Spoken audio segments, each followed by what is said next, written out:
Hello student, welcome to my channel. तो जैसा कि पढ़ रहे थे हम भारतीय संविधान का भाग 5, तो आज हम आज की वीडियो को कंटिन्यू करेंगे। तो आज हम पढ़ेंगे आर्टिकल 137, 38 एंड 39। आज हम इसको कंप्लीट करेंगे। बस कुछ ही आर्टिकल्स और रहेंगे, हमारा भाग 5 भी क्या हो जाएगा, कंप्लीट हो जाएगा। तो पढ़ते हैं हम आर्टिकल 137 में क्या दिया गया है। उच्चतम न्यायालय के परीक्षा करने की शक्ति। उच्चतम न्यायालय को किसी भी मामले में परीक्षा करने की शक्ति होगी जिसमें उससे पहले ही निर्णय दिया गया हो। उच्चतम न्यायालय की राय है कि मामले में महत्वपूर्ण सार्वजनिक प्रश्न है, किस मामले पर दिया जाएगा। दोबारा पढ़ के दिखाते हैं एक बार। उच्चतम न्यायालय को किसी भी मामले में परीक्षा करने की शक्ति होगी उसमें जिसमें उसने पहले ही निर्णय दिया गया, उसमें पहले ही निर्णय दिया गया। कुछ मामले ऐसे हो जाते हैं उच्चतम न्यायालय की राय कि मामले में महत्वपूर्ण सार्वजनिक प्रश्न हो, या तो वो महत्वपूर्ण सार्वजनिक प्रश्न है, या उच्चतम न्यायालय की राय के मामले के महत्वपूर्ण सार्वजनिक महत्व है। इन दो वैल्यूज पर क्या कहा जाता है, इसको पुनरीक्षा कहा जाता है। अब आता है आर्टिकल 138। 138 में क्या दिया गया है।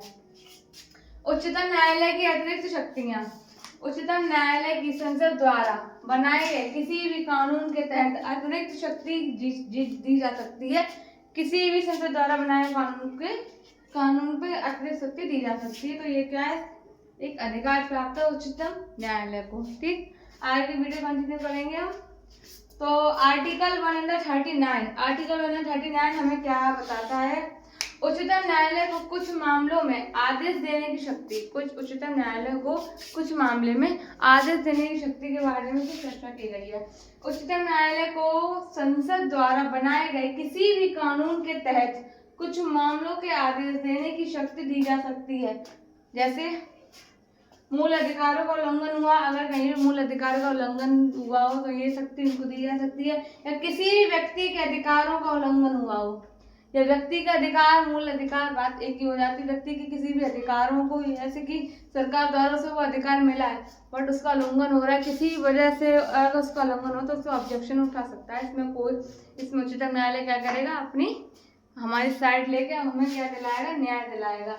तो अगर कहीं भी ऐसा होता है कि मूल अधिकार या मानव अधिकारों का उल्लंघन होता है तो उस पर हम ऑब्जेक्शन उठा सकते हैं और हम इसके खिलाफ लड़ाई भी कर सकते हैं और हमारी जो सुनवाई उच्चतम न्यायालय में सुनी भी जाएगी। इसको इग्नोर नहीं किया जाएगा। ठीक, तो इसमें हमने यार 3 आर्टिकल्स को कंप्लीट करा। कल हम आगे के कंटिन्यू करेंगे आर्टिकल।